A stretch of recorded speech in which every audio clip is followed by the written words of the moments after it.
뵌 사람이 기도하고 예배 시작하겠습니다. 기도하겠습니다.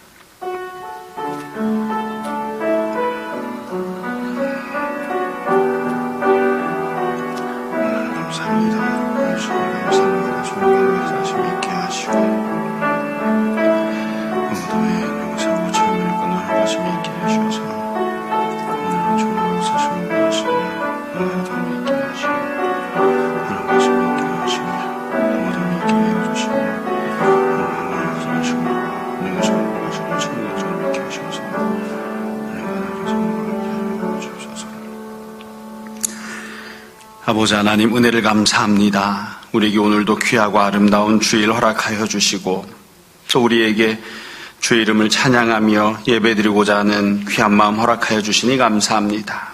오늘도 불러주신 주님께서 우리를 위하여 귀한 은혜들 예비하셨음을 우리가 소망합니다. 이 시간 온전히 주님께만 찬양하며 예배드리게 하시고 또 오직 주님만이 베푸시는 귀한 은혜를 받아 누리는 시간 되게 하여 주옵소서. 아버지 하나님, 우리가 정결한 마음으로 예배드리기 원합니다. 우리에게 있었던 모든 악한 것들, 또 우리가 얽매였던 모든 것들 이 시간 다 십자가 앞에 내려놓게 하여 주옵소서. 마칠 때까지 주께서 우리와 함께 하시기 원하며 이 모든 말씀 예수님 이름으로 기도합니다. 아멘. 신앙 고백하겠습니다. 전능하사 천지를 만드신 하나님 아버지를 내가 믿사오며 그 외아들 우리 주 예수 그리스도를 믿사오니 이는 성령으로 잉태하사 동정녀 마리아에게 나오시고 본디오 빌라도에게 고난을 받으사 십자가에 못 박혀 죽으시고 장사한 지 사흘 만에 죽은 자 가운데서 다시 살아나시고 하늘에 오르사 전능하신 하나님 우편에 앉아 계시다가 저리로서 산 자와 죽은 자를 심판하러 오시리라.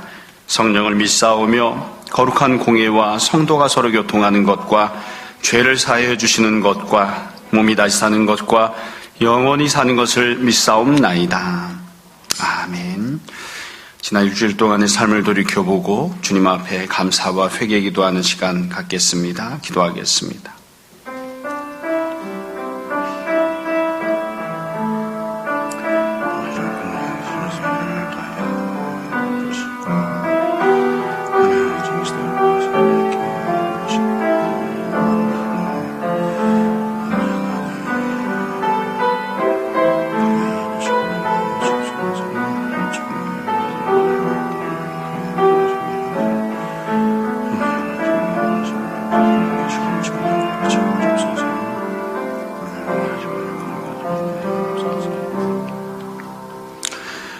주님, 이 시간 우리가 지난 일주일 동안 어떻게 살았는지를 주님 앞에 잠시 돌아봅니다.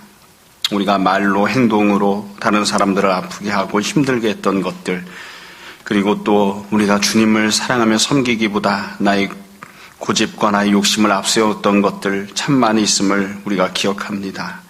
우리의 허물을 용서하여 주시고 또 우리가 또 누군가를 향하여 용서를 구해야 할 일들이 있다면 또 용기를 내어 용서를 구하는 귀한 은혜도 허락하여 주옵소서. 오늘도 어리석은 모습 그대로 주님 앞에 나왔습니다. 불쌍히 여겨주셔서 우리 모든 허물을 덮어주시고 주의 보혈로 사하여 주옵소서. 감사하며 예수님 이름으로 기도합니다. 아멘. 자, 함께 자리에 앉으셔서 찬송가 419장 찬양하겠습니다.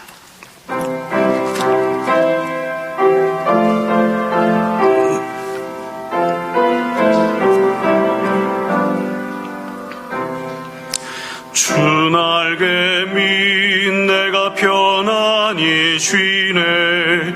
밤 깊고 비바람 불어쳐도 아버지께서 날 지켜주시니 거기서 편안히 쉬리로다. 주 날개민 평안하다.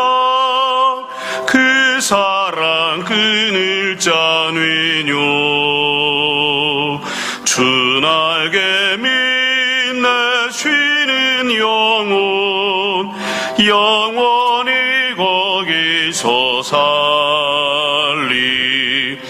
주 날개민 나의 피난처 되니 거기서 쉬기를 원하노라. 세상이 나를 위로치 못하나 거기서 평화를 누리리라. 주 날개미 평안하다. 그 사랑 그늘 짠위뇨. 주 날개미 내 쉬는 영혼 영원히 거기서 살리. 주 날개미 참된 기쁨이 있네. 고달픈 세상 길 가는 동안 나 거기 숨어 돌보심을 받고 영원한 안식을 얻으리라. 주 날개미 평안하다. 그 사랑 그늘 짠위뇨. 주 날개미 내 쉬는 영혼 영원히 거기서 살리. 아멘. 이 시간 이철영 집사님 우리 대표의 기도해 주시겠습니다. 은혜와 축복의 하나님 감사드립니다. 우리들 한 사람 한 사람을 사랑하여 주시고 우리의 삶을 지금까지 은혜로 인도하여 주심을 감사드립니다. 그러나 우리들은 하나님의 백성으로 살아가지 못하고 세상과 타협하며 죄악에 조금씩 물들어 살아가고 있음을 고백합니다. 우리의 죄를 용서하여 주시기를 바랍니다. 엘리사의 사원의 눈을 열어주신 것 같이 우리들의 눈과 귀를 열어주셔서 이 세상의 많은 어려움 속에서도 하나님의 군사들이 우리를 지켜주시고 함께하여 주심을 알게 하여 주시기를 바랍니다. 매일매일의 삶 속에서 하나님이 우리에게 주신 사명과 은혜를 생각하며 살아가기를 바랍니다. 이전 일은 기억하지 말며 옛날 일을 생각하지 말며 보라 내가 새 일을 행하리니 이제 나타낼 것이라. 너희가 그것을 알지 못하느냐. 반드시 내가 광야의 길을 사막의 강을 내시고 내 백성 내가 택한 자에게 마시게 할 것이라고 하셨습니다. 항상 주님이 예비하신 생수를 마시며 주님께서 예비하신 삶을 살아가는 하나님의 백성이 되기를 바랍니다. 하나님, 연약한 육신의 몸으로 살아가는 우리를 불쌍히 여겨주시기를 바랍니다. 여러 가지 질병으로 인해 고통받고 있는 식구들이 있습니다. 모든 질병을 치유하시는 하나님, 은혜로 깨끗하게 하여 주시기를 바랍니다. 또한 코로나로 인해 많은 사람들이 정상적인 생활을 하지 못하고 있습니다. 이 시간 하나님의 섭리를 이해할 수 있게 하여 주시고 하나님께 기도하며 하나님의 때를 기다릴 수 있는 우리가 되기를 바랍니다. 다만 너무 어렵지 않게 힘들지 않게 이 시기를 잘 이길 수 있는 힘을 주시기를 바랍니다. 하나님의 축복으로 가정을 이루게 하여 주시고 보석과 같은 자녀를 주심을 감사드립니다. 우리 자녀들이 세상의 교육뿐만 아니라 교회 내에서도 하나님의 자녀로 잘 양육될 수 있도록 하여 주시길 바랍니다. 어린 시절부터 믿음의 삶을 이해하고 세상과 멀리하며 의와 진리로 매일매일 거듭나는 삶을 살아갈 수 있게 도와주시기를 바랍니다. 언약교회가 항상 좋은 교육자분들과 교사를 통해 주님의 말씀을 전함에 있어서 부족함이 없는 교회가 되게 하여 주시기를 바랍니다. 또한 교회와 가정을 위해 항상 기도하는 권사님, 집사님들의 정성을 아시는 하나님, 각각의 기도 소리에 귀 기울여 주시고 은혜 주시기를 바랍니다. 교회를 위해 항상 기도하는 목사님과 목사님의 가정을 축복하여 주시고 함께 하시는 전수사님들에게도 은혜 주시기를 바랍니다. 살아가며 하루하루 매 순간 하나님의 은혜를 간구하며 예수님의 이름으로 기도드립니다. 아멘.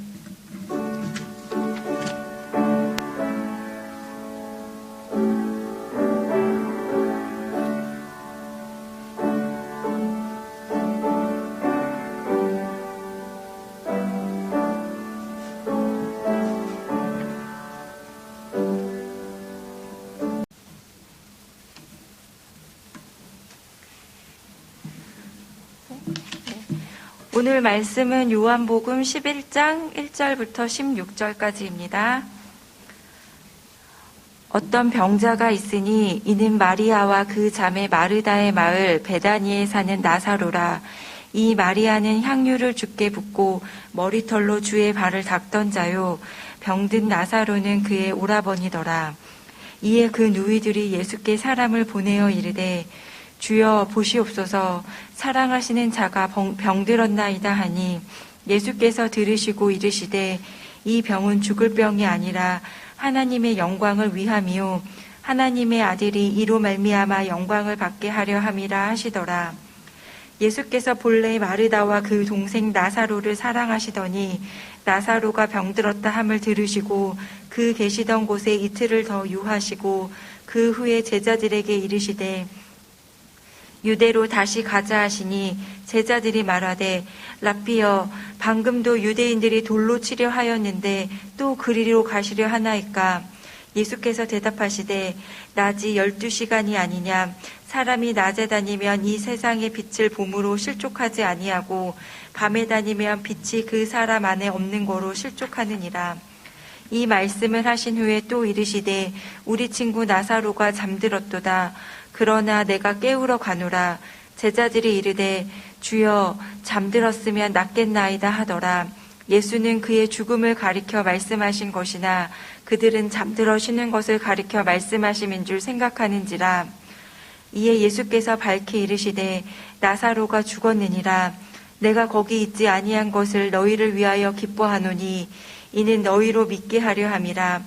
그러나 그에게로 가자 하시니 디두모라고도 하는 도마가 다른 제자들에게 말하되 우리도 주와 함께 죽으러 가자 하니라.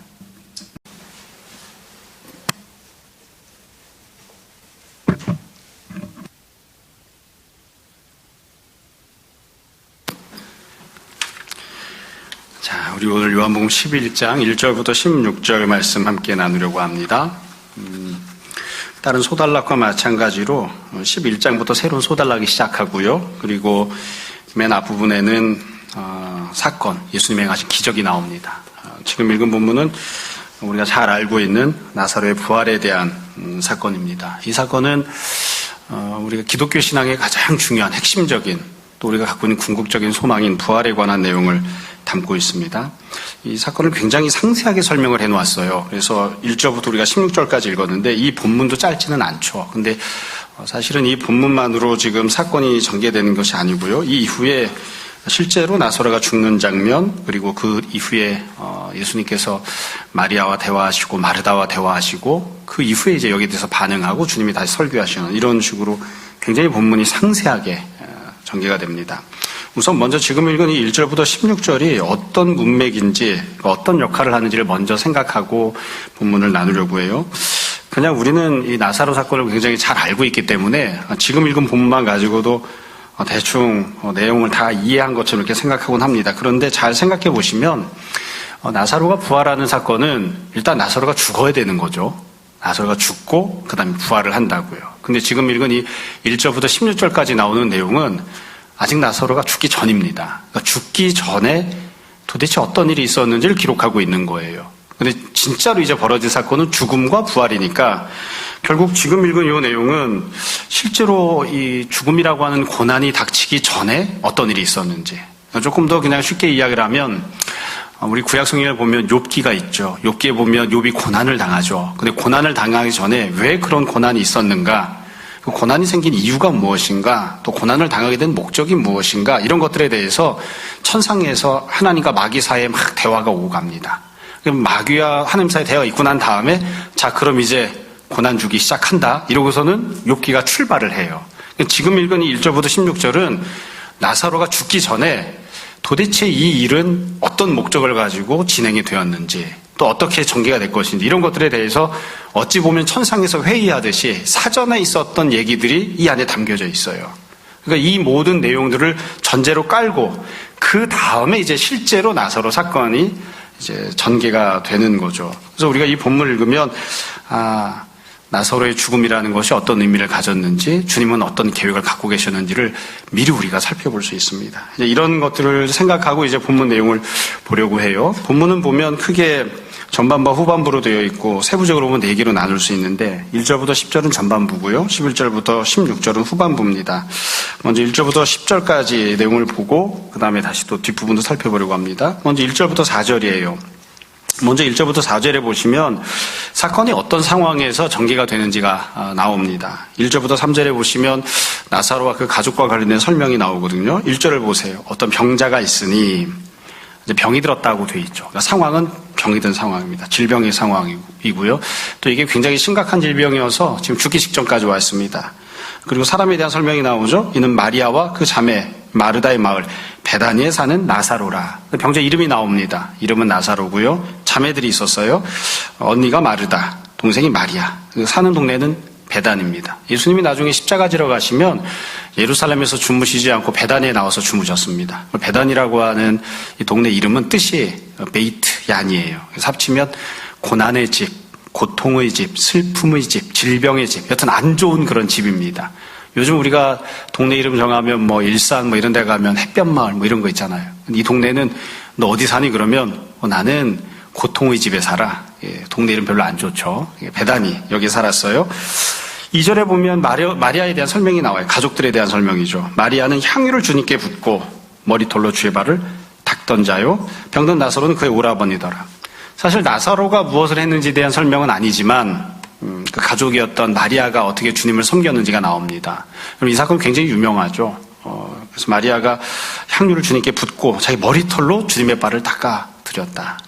지극한 정성을 주님께 보인 거죠. 이게 보통 마음이 아니면 보통 마음 갖고는 이거 이렇게 할 수 없는 행동입니다. 그러니까 이 설명들을 쭉 놓고 보면 우리가 알 수 있는 점이 있어요. 이 마리아나 또 마르다 그리고 나사로까지 다 포함해서 이들은 다 주님을 잘 섬기던 사람, 주님을 깊이 사랑하던 사람들입니다. 그러니까 단순히 은혜를 받거나 기적을 경험하거나 이런 걸로만 머물러 있는 게 아니라 열심을 가지고 주님을 섬기던 그런 사람들이에요. 근데 그들에게 질병이라고 하는 고통이 찾아온 겁니다. 자, 그럼 이렇게 고통이 찾아왔을 때 이들은 어떻게 했는가? 3절을 보시면 어려움을 만났을 때 이들이 했던 선택이 나옵니다. 어떤 행동을 했는가? 3절. 이 누이들이 예수님께 사람을 보냅니다. 사람을 보내 이르되. 그러니까 사람을 보내서 이 말을 했다는 것은 소식을 전했다는 뜻이죠. 그래서 소식을 전했다고 하는 것이 오늘식으로 우리가 하는 신앙 행동으로 표현을 하자면 그냥 기도했다, 간구했다 이렇게 얘기할 수 있어요. 주님께 상황을 알려드리는 거니까. 알려드리고 말씀을 드리는 거예요.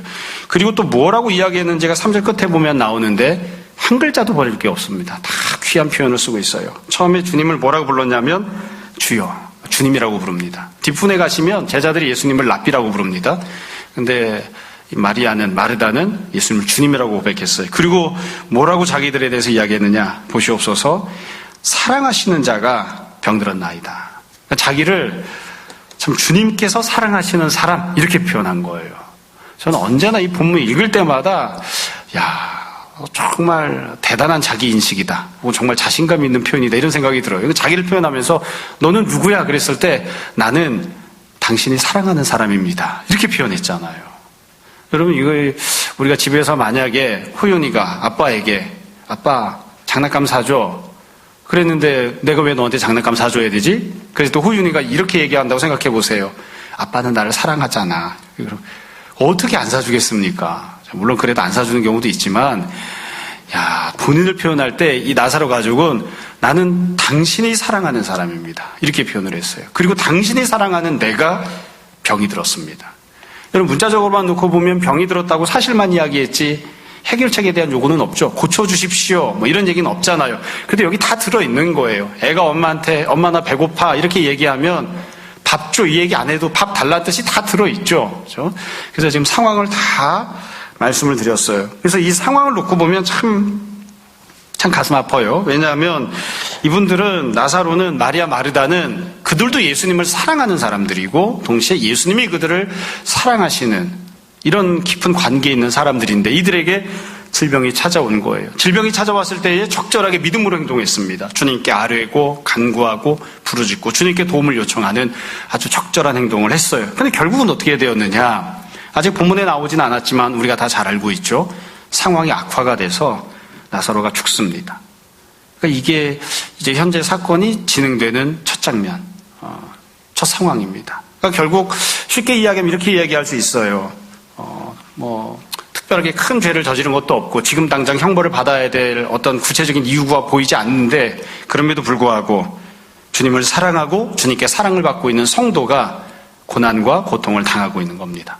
그것도 그냥 뭐 그런 정도 어려움은 당할 수 있지 이렇게 이야기할 수 있는 그런 정도가 아니라 도무지 이걸 받아들이기 힘들고 어려울 정도의 그런 죽음이라고 하는 고통과 고난을 당하는 겁니다. 그러니까 주님을 사랑함에도 불구하고 우리가 그냥 일반적으로 이야기하자면 의인이 고난을 당하는 거죠. 주님을 사랑하는 성도가, 제자가 신앙생활을 열심히 하고 있음에도 불구하고 특별한 큰 죄를 저지르지 않았음에도 불구하고 주님께 아뢰었음에도 불구하고 주님께서 그 모든 기도를 들으시고 알고 계심에도 불구하고 고통과 고난을 당하는 그게 바로 나사로의 죽음입니다. 그러니까 우리가 주변을 이렇게 살펴보면 이런 경우도 우리가 많이 보죠. 나 자신도 이런 상황을 만날 때가 있고 또 내 주변에 이런 상황을 만나는 그런 사람들도 있는 거예요. 자, 그러면 이런 상황 속에서 예수님께서 어떻게 하셨는가? 4절에 보시면 이렇게 말씀하세요. 예수께서 들으시고 이르시되 이 병은 죽을 병이 아니라 하나님의 영광을 위하며 하나님의 아들이 이로 말미암아 영광을 받게 하려 함이라 하시더라. 예수님께서 이 상황에 대해서 첫 번째로 말씀하세요. 이 상황이 왜 벌어졌느냐? 왜 성도가 예수님을 사랑하고 섬기는 사람이 이런 지극한 고통과 고난을 당하게 되었는가? 이 삶의, 이 현실에 대한 목적이 무엇인지, 왜 이런 일이 벌어졌는지를 예수님이 지금 말씀하십니다. 아까도 말씀드렸지만 이 말씀은 상황이 전개되기 전에 하신 말씀이에요. 그러니까 나사로가 이미 죽은 다음에 이 말씀을 하신 게 아니에요. 나사로가 죽기 전에 이 말씀을 하신 겁니다. 또 뿐만 아니라 이 말씀에는 또 다른 특징이 하나 있어요. 그게 뭐냐면 이 말씀은 예수님께서 다시 사람들을 나사로 가정에 보내셔서 대답을 전해주신 그런 내용이 아닙니다. 그러니까 지금 사람들이 찾아왔잖아요. 제자들에게 이 얘기를 하세요. 그러니까 결과적으로는 어떠냐면 나사로는 이 말씀 못 듣습니다. 예수님께 기도했었던 마리아나 마르다도 이 내용 못 듣습니다. 그러니까 현실만 놓고 보면 어떠냐면 주님께 간절히 기도했죠. 주님이 들으셨어요. 다 들으셨어요. 다 알고 계세요. 그리고 주님이 응답을 하셨어요. 말씀을 해주셨어요. 대답을 해주셨어요. 그러나 그 응답을 기도한 당사자는 못 들어요. 그냥 그리고 나서는 상황이 더 악화가 되어서 죽음을 맞이하게 되는 그런 모습인 거죠.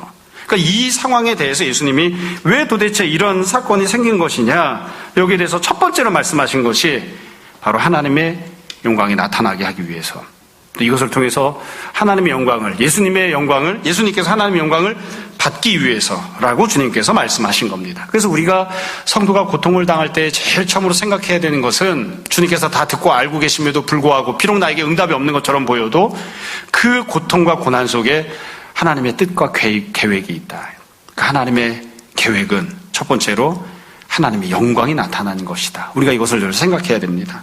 자, 그럼 우리가 하나님의 영광이 무엇인지를 생각해 봐야 되겠죠. 이게 제일 중요한 첫 번째 핵심 메시지입니다. 그러니까 하나님의 영광이란 무엇인지를 잘 이해하고 그것을 바라보고 소망하고 또 신뢰하는, 그게 성도가 마땅히 가져야 되는 태도인데, 우리가 일반적으로 하나님의 영광이라고 하면 사람이기 때문에 갖고 있는 일반적인 오해들이 있습니다. 우리 교회 성도분들은 제가 여러 차례 이야기했기 때문에 조금 어느 정도 제대로 된 생각을 가질 수 있지만, 그래도 오랫동안 갖고 있던 관습적인 생각이 있어요. 우리가 흔히 하나님의 영광이 나타난다, 그럼 어떻게 생각하냐면 세상 사람들은 다 열등하지만 예수님 믿는 사람은 무언가가 탁월한 그런 모습이 나타나서 세상 사람들이, 야, 우리는 지질이 궁상인데 예수님 믿는 사람들은 정말 대단하네, 하나님 대단해 보이셔, 이렇게 이야기할 때 하나님의 영광이 나타난다고 종종 생각하곤 합니다. 그건 잘못된 생각입니다. 항상 그런 것은 아니에요. 그게 항상 틀린 것은 아니지만 마찬가지로 항상 그런 것도 아니에요. 그래서 저도 어렸을 때 늘 듣고 자란 건, 하나님께 영광을 돌린다는 건 세상 사람들은 다 공부를 못해도 교회 다니는 사람은 1등을 하고, 세상 사람들은 다 병들어도 교회 다니는 사람은 건강하고, 세상 사람들은, 예수님 믿지 않는 사람들은 다 사업에 망해도 예수님 믿는 사람은 성공해서 건물주가 되고, 또 우리 막 맨날 얘기하는 거 그런 거잖아요. 공부 열심히 해가지고 전국 수석을 해라. 그럼 텔레비전 방송국에서 인터뷰하러 찾아올 텐데 그때 마이크를 딱 대면 이 모든 영광을 하나님께 돌립니다. 이렇게 얘기해야 하나님께 영광이 된다. 또 미스 코리아 선발대에 나와가지고 1등한 여자가 하나님께서 은혜를 주셔서 이렇습니다. 이렇게 이야기해 하나님께 영광이 된다. 이렇게 생각하곤 했어요. 그렇게 가르치곤 했었어요. 그래서 우리가 그게 아니다라는 것을 알면서도 자꾸 그런 식으로 되돌아가려고 하는 때들이 있죠. 그것은 잘못된 생각입니다. 도대체 무엇이 하나님의 영광인가? 그냥 있는 그대로 이야기하면 아주 간단합니다. 나사로 사건 자체가 하나님의 영광입니다. 나사로 사건에 하나님의 영광이 나타난 거예요. 그러니까 나사로 사건을 있는 그대로 그냥 보면 돼요. 그럼 나사로 사건이라는 건, 나사로의 부활 사건이라는 건 도대체 무엇이냐? 우선 상황을 보시면 지금 있는 그대로예요. 사람은 자기 힘으로 아무것도 할 수 없는 그런 상황을 만난 겁니다. 그러니까 내가 조금 열심히 노력하면, 내가 성실히 살면, 내가 무언가를 하면 이 문제를 해결할 수 있는 그런 문제가 아니에요. 내 힘으로는 도저히 해결할 수 없는, 그렇기 때문에 사람은 아무것도 할 수 없는 그런 상황을 만난 겁니다. 심지어 아까 말씀드렸던 것처럼 주님을 사랑하고 섬기는, 주님께서 사랑하고 계시는 성도들조차도 자기 힘으로 어떻게 할 수 없는 그런 지경을 만난 거예요. 죄 때문에 심판이 들어왔죠. 죽음이 들어왔습니다. 근데 그 죄와 사망이, 죽음이, 형벌이, 이 질병이, 그리고 지옥 권세가 어디를 뒤덮고 있냐면 그냥 일반적인 세상만 뒤덮고 있는 게 아니라 성도들의 모든 삶까지도 다 뒤덮고 있어서 성도들까지도 죄의 권세 때문에, 죽음의 권세 때문에 신음을 하고 있는, 그리고 거기서 벗어날 수 없는, 그러니까 죄의 세력이 다 뒤덮고 있는 상황인 거예요. 그 상황에서 도대체 어떤 사건이 벌어진 것이냐? 부활이 벌어진 겁니다. 부활이 일어난 겁니다. 그게 바로 하나님의 영광입니다. 그러니까 하나님의 영광이라고 하는 건 뭐냐면 그냥 의리의리하게 성전을 짓거나 성도가 무언가 대단한 존재가 되거나 이런 것이 아니라 사망이 다스리고 있는, 또 지옥 권세가 판을 치고 있는 성도들까지도 그 속에서 신음하고 있는 현실 속에서 하나님께서, 예수님께서 부활을 주신 거예요. 부활만이 하나님의 영광이 나타나는 모습입니다. 여러분, 요한복음 7장에 보면 예수님께서 7장 이후에 전개되는 사건들을 미리 주제를 제시하시면서 세 가지로 나눠 설교를 하셨습니다. 그 중에 세 번째 설교 내용이 있습니다. 그 세 번째 설교 내용이 지금 사건과 맞물려 있거든요. 요한복음 7장 후반부 맨 뒤에 보면 주님이 이렇게 말씀하셨어요. 누구든지 주의 이름을 부르는 자는 구원을 얻을 것이다. 그리고 그의 배에서 생수의 강이 흘러넘칠 것이다. 그렇게 말씀하셨어요. 그의 배에서 생수의 강이 흘러넘치게 되는 그것이 곧 하나님의 영광인데, 지금 이 부활 사건이 그렇습니다. 부활이란 무엇인가? 무덤에서, 사람은 한 번 들어가면 다시는 나오지 못하는 무덤에서, 내 힘으로는 열고 나올 수 없는 그 무덤에서 생명이 그 무덤 안을 가득 채워서 터져 넘쳐 나오는 거예요. 무덤으로부터 생명이 흘러 넘쳐 나오는, 그게 바로 부활 사건입니다. 이처럼 무덤에서 부활이, 생명이 흘러 넘쳐 나올 때에 하나님의 영광이 가득하다. 그러니까 온 세상에, 심지어 성도들이 살고 있는 이 지경에서도, 이 상황 속에서도 지옥 권세가 판을 치고 있는데 이 모든 것들을 뚫고 생명이, 영광이, 부활이 다 흘러 넘치는 그 상황을 주님께서 말씀하세요. 이게 바로 하나님의 영광이고 이 영광을 내가 너희들에게 줄 것이다. 이 일을 위하여 성도임에도 불구하고 심지어 고난과 고통을 당하고 있는 것이라고 말씀하시는 거죠. 또 이 부활이 주어질 때 어떻게 주어졌는가? 여러분, 이 부활은 오직 한 분 예수님만이 주셨습니다. 그러니까 예수님께서 가셔서 나사로에게 부활을 주시잖아요. 나사로가 무엇을 한 것이 있는가? 할 수 있는 것이 없으니까 아무것도 못합니다. 심지어 당사자였던 나사로는 기도조차 하지 않았습니다. 마리아나 마르다도 마찬가지예요. 그들이 열심히 기도했기 때문에, 열심히 신앙생활했기 때문에 아니에요. 그것 때문에 부활을 받은 게 아니에요. 그것으로는 가져올 수 없는 은혜가 부활이에요. 그러니까 사람은 뭔가를 할 수가 없어요. 예수님께서 직접 역사하시고 예수님께서 은혜를 베푸셔서 사망의 권세를 이기시고 부활을 베풀어 주시는, 그게 바로 하나님의 영광입니다. 그러니까 우리가 일반적으로 생각하는 하나님의 영광이 나타났다는 것과 예수님이 말씀하시는 하나님의 영광은 매우 다릅니다. 우리가 소망하는 하나님의 영광은 결국 모든 죄와 죄로 인한 모든 심판과 죽음으로부터 생명이 흘러넘쳐나는, 부활이 주어지는, 그래서 하나님의 왕되심이, 하나님의 구원자 되심이 우리 가운데 다 드러나게 되는, 그게 바로 하나님의 영광이 나타나는 것입니다. 여러분, 그래서 우리들이 도대체 무엇을 소망하고 살아야 되는가? 내가 성도임에도 불구하고 왜 이렇게 죄를 지을까? 내가 성도임에도 불구하고 또 죄를 짓지 않았는데도 불구하고 왜 이렇게 참 죽음 때문에 혹은 여러 가지 질병 때문에 고통을 당해야 되나? 그 권세하에 이렇게 눌려 지내야 되는가? 그럴 때에 여기서 뭐 죽음이라고 하는 문제만 나왔지만 죽음뿐만이 아니라 다른 여러 가지 상황들에 우리가 처했을 때에 도대체 성도는 무엇을 소망해야 되는가? 우리는 하나님의 영광 보는 것을 소망합니다.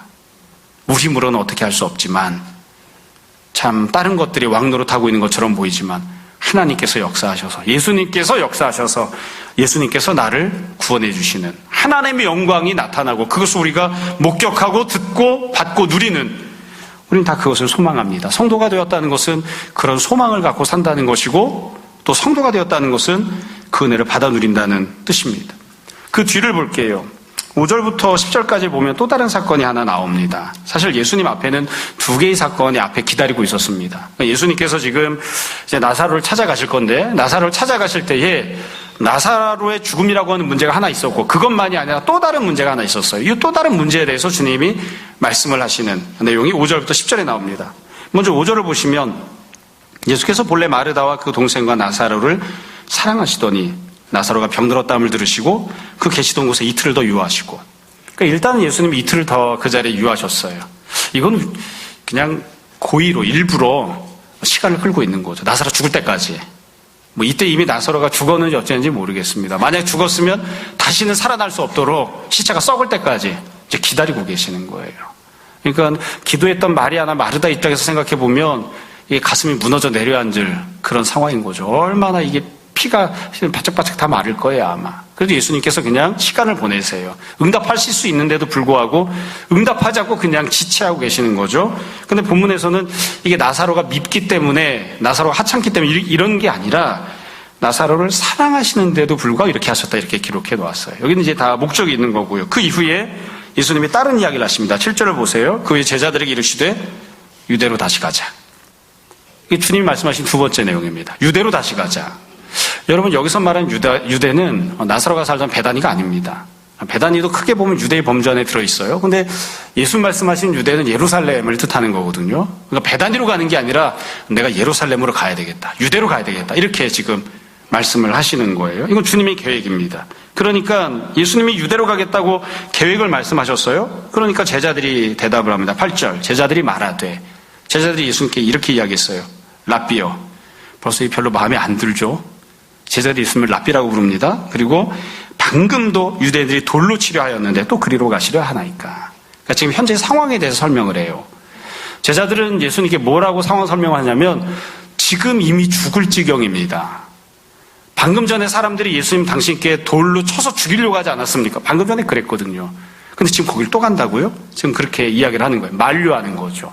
지금 제자들이 인식하고 있는 현실은 뭐냐면 예수님이 돌에 맞아 죽을 상황이다. 지금도 힘들고 어려운 고통이다. 이렇게 이야기를 하는 거예요. 자, 그러니까 예수님이 대답하세요. 9절. 예수께서 대답하시되 낮이 12시간이 아니냐? 사람이 낮에 다니면 이 세상의 빛을 몸으로 실족하지 아니하고 밤에 다니면 빛이 그 사람만이 없는 곳으로 실족하느니라. 괜찮아. 그리고 예수님께서 실제로는 가셨습니다. 이건 우리가 잘 아는데 예수님이 이제 나사로 사건 이후에 예루살렘으로 유대로 가시거든요. 왜 가시는 걸까요? 십자가 지러 가십니다. 죽으러 가시는 겁니다. 그러니까 주님 앞에 지금 두 개의 사건이 있는데 참 묘하게 돼 있어요. 주님이 지금부터 당하실, 경험하실, 그리고 처리하실 사건이 두 개예요. 하나는 나사로고요. 또 하나는 예수 그리스도 자신입니다. 근데 나사로는 어떠냐? 현재 이미 질병 가운데 있어서 좋지 않아요. 근데 죽을 거예요. 그 죽음에 빠지는 나사로를 건지러 가십니다. 부활시키러. 현재 예수님은 또 어떠하냐? 돌에 맞아 죽을 상황이에요. 그런데도 불구하고 예수님이 예루살렘에 가십니다. 더 나쁜 상황을 만나러 가시죠. 왜 가시는 거죠? 십자가에 달려 죽기 위해서 가십니다. 죽음으로 끝나지 않고 결국 그 예수님의 죽음이 부활로 다시 하나님의 영광이 나타나게 되겠죠. 이 두 개의 사건을 앞에 두고 있는 거예요. 그리고 이 두 개의 사건을 앞에 두고서 이 사건들의 당사자라고 할 수 있는 사람들이 예수님께 다 간구하고 상황을 알려드립니다. 나사로는, 마리아와 마르다는 지금 우리가 죽게 생겼습니다. 와서 고쳐주십시오. 와서 이 고난을 당하지 않게 해주십시오. 그렇게 기도하고 있고, 제자들은 지금도 돌에 맞아 죽을 지경입니다. 왜 고난당하는데 가려고 합니까? 가지 맙시다 하고서 다 고통과 고난을 피해가자고 이야기를 하고 있는 거예요. 근데 예수님은 어떻게 하시냐면 나사로에 대해서는 방치하십니다. 죽을 때까지. 그리고 자기 자신은 어떻게 하시냐면 스스로 십자가를 지고 죽는 자리로 들어가세요. 그러니까 다 죽음이라고 하는 곳을 향해서 가시는 그런 모습을 볼 수 있는 거죠. 이게 이제 사건이 처음 전개가 되기 시작하는 그런 모습이에요.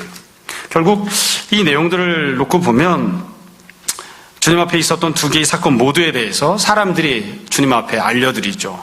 간구하고 고백하고 부르짖고, 그래서 주님께 어떻게든 상황을 알려드립니다. 예수님이 다 듣고 알고 계셨습니다. 그러면 이렇게 사람들이 간구할 때, 마리아나 마르다가 간구할 때, 제자들이 주님께 상황을 알리며 간구할 때, 이때만 예수님이 알고 계셨는 아닙니다. 원래 알고 계셨습니다. 다 알고 계셨습니다. 이들의 간구를 주님이 무시하셨는가? 아닙니다. 다 들으셨습니다. 그럼 이들의 기도와 간구에 대해서 주님이 무응답하셨는가? 아닙니다. 다 응답하셨습니다. 다 말씀해 주시고 그들에게 어떻게 할 것인지 말씀하셨어요. 그러나 이렇게 주님께 사정을 아뢰었던 마리아나 제자들이 원하는 대로는 하지 않으셨습니다. 예수님께서 원래 갖고 계신 계획대로, 예수님의 생각대로 주님께서 상황을 쭉 이끌어 가시는 거예요. 자, 그럼 그 다음 내용을 볼게요. 후반부예요. 11절부터인데 11절부터 16절까지는 지금 두 개의 상황 중에 나사로의 죽음과 관련된 그 상황에 대해서만 예수님이 이제 말씀을 하십니다. 주님의 죽으심, 주님이 유대에 가시는 것은 이제 뒷부분에 나사로 사건이 끝난 다음에 나오기 시작할 거예요. 11절부터 볼게요. 11절부터 나오는 내용은 예수님이 제자들에게 상황을 설명하시는 내용이에요. 11절, 이 말씀을 하신 후에 또 이르시되, 이제 예수님은 먼저 나사로의 상황을 설명하십니다. 우리 친구 나사로가 잠들었도다. 나사로가 지금 어떤 지경인지를 첫 번째로 예수님이 말씀하셨어요. 두 번째로는 예수님이 뭘 하실지를 말씀하십니다. 그러나 내가 깨우러 가노라. 예수님 두 가지 말씀하신 거예요. 첫 번째는 현재 상황이 어떤지, 두 번째 주님이 무엇을 하실 것인지 두 가지를 말씀하세요. 그러니까 12절 제자들이 이 말씀을 듣고 나서 대답합니다. 주여 잠들었으면 낫겠나이다. 13절은 제자들의 반응에 대해서 설명을 합니다. 예수는 그의 죽음을 가리켜 말씀하신 것이나 그들은 잠들어 쉬는 것을 가리켜 말씀하심인 줄 생각하는지라. 그러니까 제자들은 못 알아들었어요. 예수님께서는 현재 나사로가 어떤 상황인지 설명하셨죠. 그래서 제자들 못 알아듣습니다. 예수님께서는 가셔서 나사로를 부활시킬 것에 대해서 말씀하십니다. 어떤 일을 행하실 것인지 말씀하십니다. 그런데 제자들 못 알아듣습니다. 그러니까 제자들은 못 알아듣는 거예요. 이것도 이 사건을 전개하는 데 있어서 아주 중요한 포인트 중에 하나입니다. 제자들 못 알아듣습니다.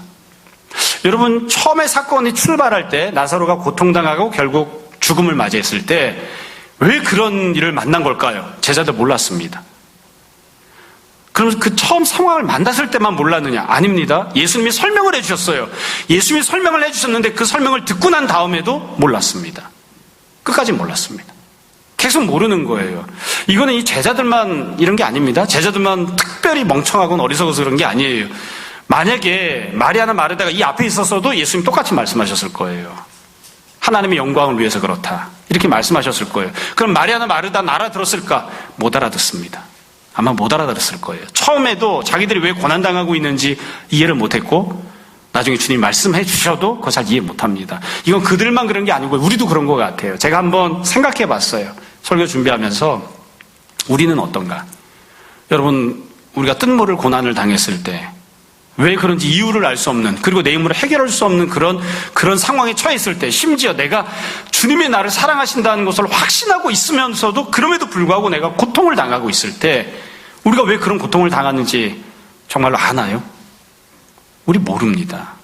모르는 때가 태반입니다. 그럼 예수님께서 네가 왜 그런 고통을 당한다고 말씀해 주시면 그 말씀이 우리 마음을 시원하게 해줘서 야, 난 이래서 고통을 당하고 있었구나. 아, 난 고통 아무것도 아니야. 정말 마음이 편안하고 기뻐. 우리 이렇게 되나요? 세상에 그런 사람 누가 있겠습니까? 사실은 우리들도 처음에 당할 때도 모르고 예수님 말씀해 주셔도 몰라요. 그리고 예수님 말씀해 주셔도 그게 내 마음을 시원하게 해주지 않아요. 답답해요. 여전히 안타깝고 그냥 마음이 무너져 내린다고요. 너무너무 힘들고 어렵기만 한. 그게 사실 우리 모두가 갖고 있는 그런 모습이에요. 제자들도 그렇고 여기 나왔던 두 자매도 그렇고 우리들도 마찬가지가 아닌가 싶습니다. 이렇게 다 못 알아들으니까 예수님이 다시 한번 또 설명하십니다. 예수님 아주 끈덕지게 말씀하세요. 14절 보세요. 이 예수께서 밝히 이르시되 한 번 더 설명하시고 해석해 주시는 겁니다. 나사로의 상황에 대해서 말씀하세요. 나사로가 죽었느니라. 이제서 이제 예수님이 다시 더 설명하시는 거예요. 나사로가 죽었느니라. 그러고 난 다음에 주님이 참 묘한 말씀을 하셨어요. 15절 내가 거기 있지 아니한 것을 너희를 위하여 기뻐한다. 이 부분도 제가 읽을 때마다 늘 마음이 이렇게 아련해지는 부분이에요.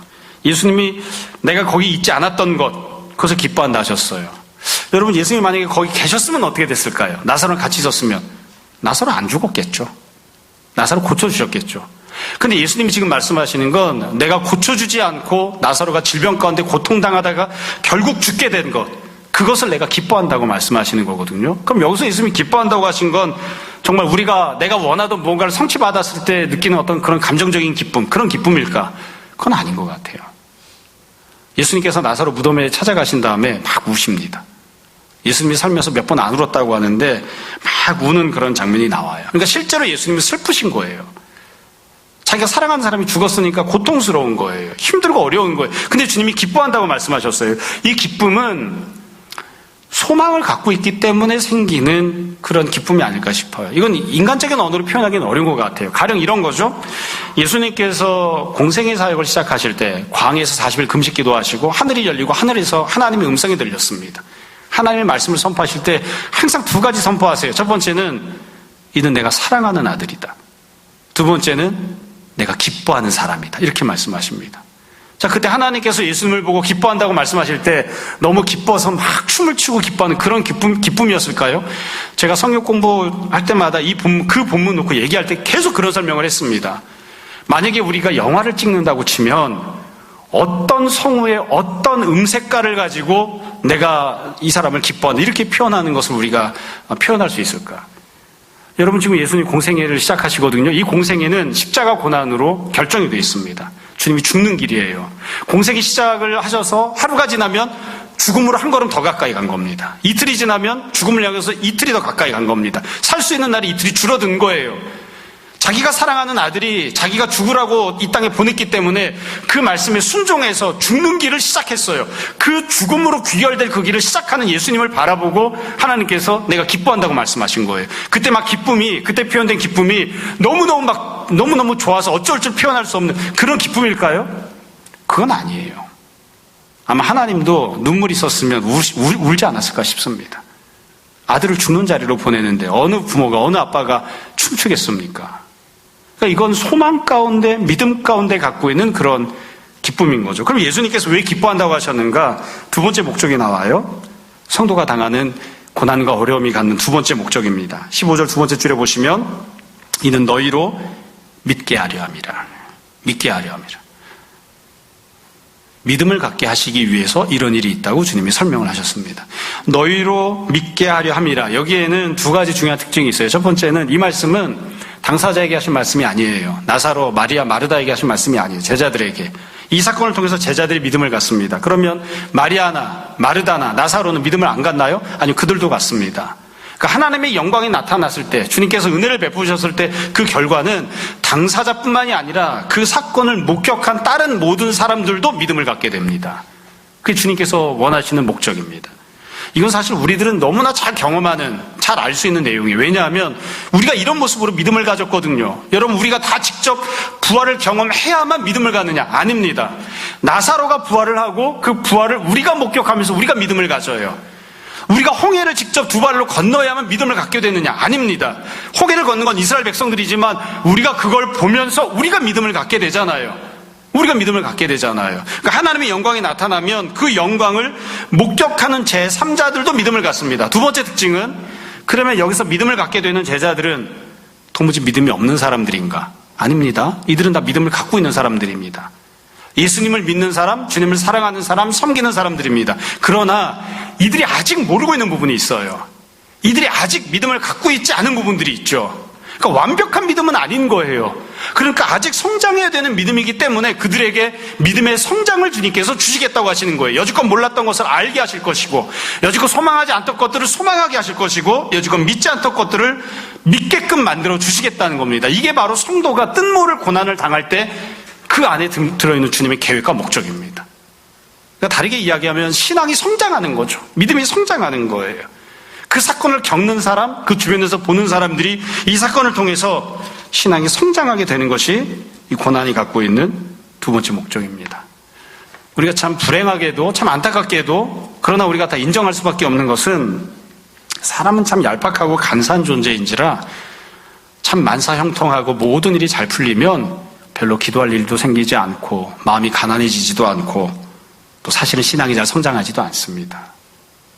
근데 어려운 일을 당해서 가난한 마음으로, 겸손한 마음으로, 이건 도무지 내 힘으로 할 수 없습니다. 주님이 기적을 베풀어 주셔야만, 사망이 뒤덮고 있는 이 삶 속에서 주님께서 생명을 주셔야만, 부활을 주셔야만 내가 하나님의 영광을 볼 수 있고, 그래야만 그것이 나의 삶의 소망이 됩니다. 사람은 사실 그렇게 고통을 당해야 그 고통 속에서 신앙이 성장합니다.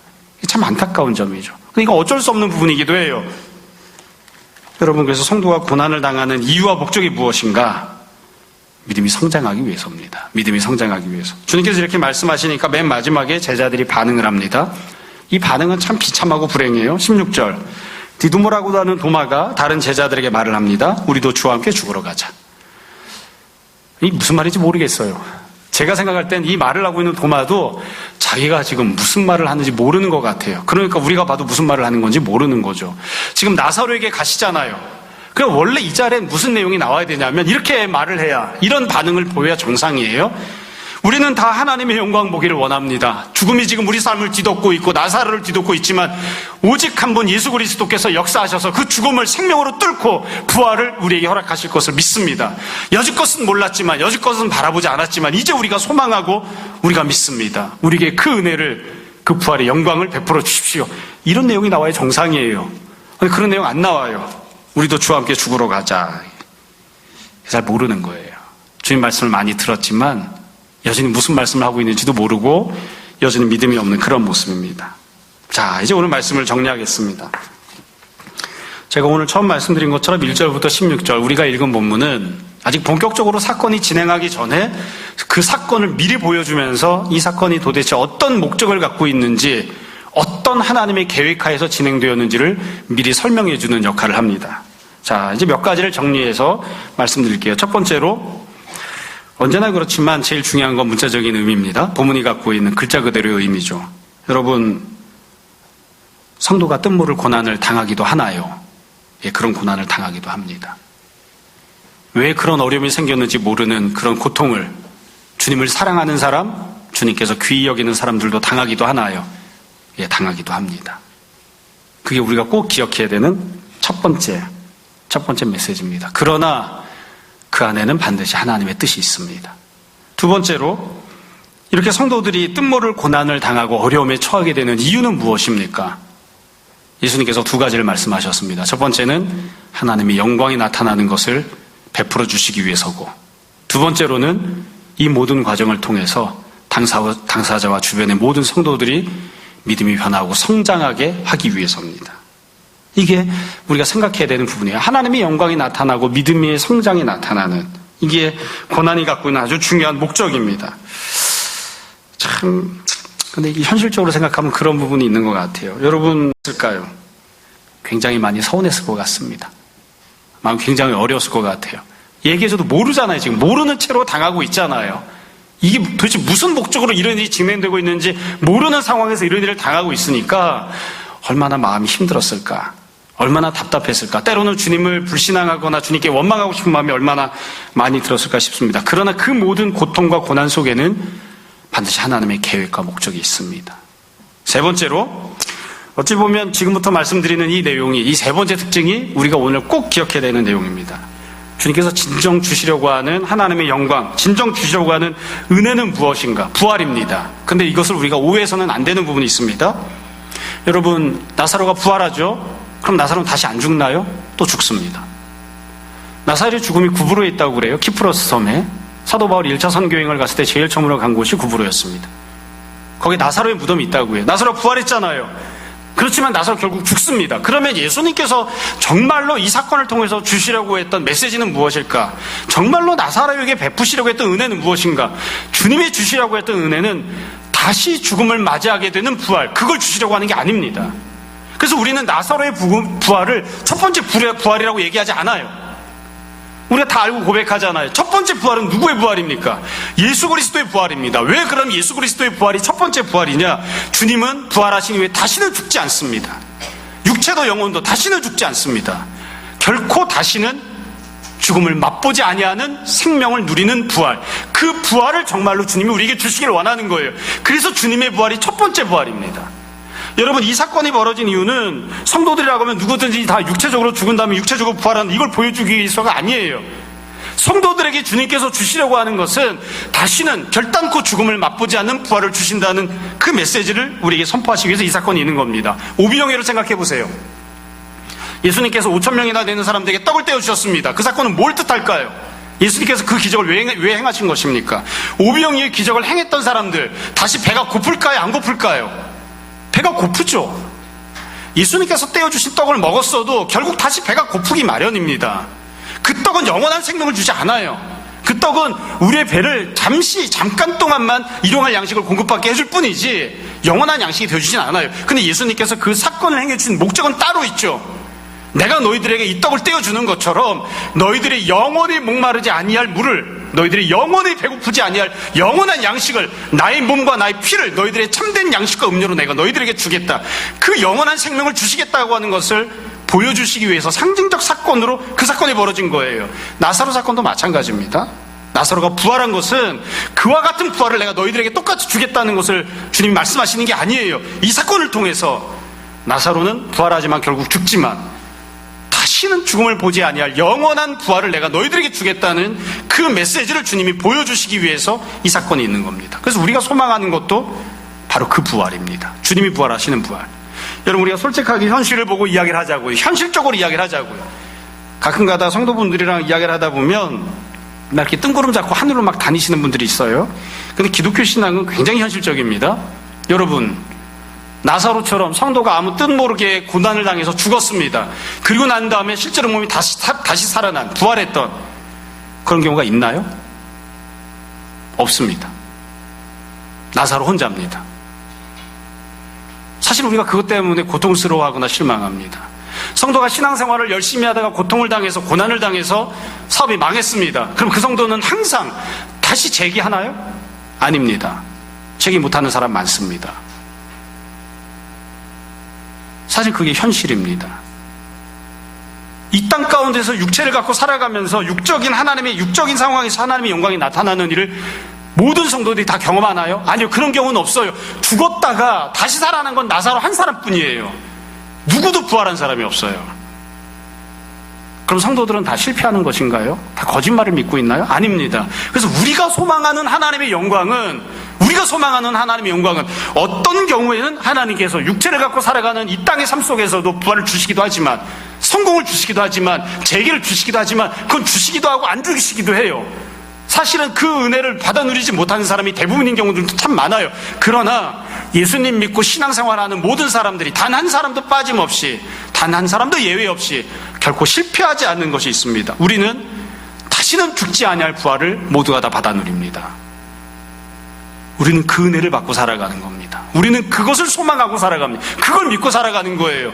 내가 이 땅에서는 질병으로 있다가 죽는다 할지라도, 다시 부활을 못한다 할지라도, 우리는 결국 다시는 죽음을 맛보지 않을 그런 부활로 부활을 받아 누리게 될 겁니다.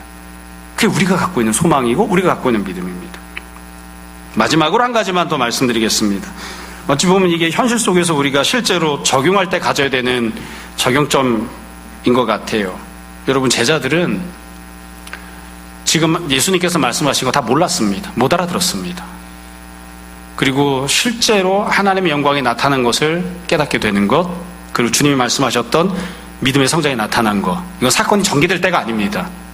그때는 다 비리비리했어요. 그랬는데 사건이 다 종결이 되고 난 다음에, 시간이 한참 흐르고 난 다음에 뒤에 가서 믿음이 성장했습니다. 그리고 그때 하나님의 영광이 나타나는 것을 봅니다. 조금 더 면밀하게 이야기하면 나사로가 살아났을 때 하나님의 영광을 본 게 아니라 예수 그리스도께서 십자가에 달려 죽으시고 부활하셨을 때, 그때 하나님의 영광이 나타났다는 것을 제자들이 깨닫고 믿기 시작합니다. 그래서 이게 우리들도 그런 것 같아요. 삶을 살아가면서 형통한 과정을 겪고 있건 아니면 고통과 고난의 과정을 겪고 있건, 그 중간 과정에 지금 내가 당장 살아가고 있는 하루하루의 삶 속에서는 아무것도 안 보이고 아무것도 모르겠고 아무것도 들리지 않고, 주님께서 다 들으셨지만, 응답하셨지만 주님이 응답하시는 건 아무것도 안 들리는 거예요. 그래서 사실은 굉장히 답답한, 굉장히 안타까운, 막 가슴이 다 무너져 내리는 그런 모습으로 하루하루를 살아가곤 합니다. 그러나 우리가 이런 사건들을 보면서 우리 미리 보았으니까 완벽하게 다 나의 것으로 체감하고 나의 것으로 다 받아들일 수는 없지만, 이미 보았으니까 우리는 잘 보이지 않아도, 들리지 않아도, 믿어지지 않아도 소망을 품고 믿음을 가지고 기뻐하면서 지낼 수 있습니다. 그게 성도가 갖고 있는 특권입니다. 여러분, 어려운 과정들을 거쳐갈 때에 주님께서 이미 들으시고 응답하셨고 주님께서 분명한 계획을 갖고 계시다는 것을 늘 우리가 소망할 수 있었으면 좋겠습니다. 우리가 어려운 과정들을 거쳐나갈 때에 그 순간순간에는 잘 이해가 안 되지만, 잘 납득이 안 되지만, 또 받아들이기 힘들기도 하지만, 그러나 주님께서 반드시 하나님의 영광을 나타내시고 우리에게 합력하여 선을 이루게 하시고 우리가 결국 귀한 믿음으로 승리하게 될 것을 우리가 흔들리지 않는 소망으로 늘 붙들고 살 수 있었으면 좋겠습니다. 우리가 오늘은 나사로 내용의 첫 번째 부분을 보았습니다. 이 안에서 우리가 귀한 주님의 음성을 다 듣고 어찌하든 하나님의 영광을 소망하고 믿음으로 살아가는 귀한 성도들이 되었으면 합니다. 날마다 힘을 내고 날마다 더욱더 주님의 말씀에 귀를 기울이고 주님 앞에 더욱더 간절히 기도하는, 그리고 믿음의 성장함을 누리는 우리 모두가 다 되기를 주님 이름으로 축원합니다. 잠시 기도하겠습니다. 날 구원하신 주 감사, 모든 것 주심 감사, 지난 추억이 내 감사, 주 내 곁에 계시네. 향기로운 봄철의 감사, 외로운 가을날 감사, 사라진 눈물도 감사,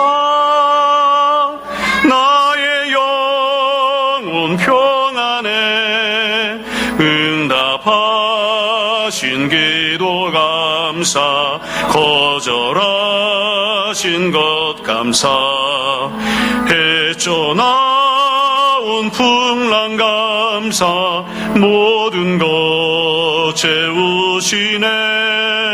아픔과 기쁨도 감사, 절망 중 위로 감사, 측량 못할 은혜 감사,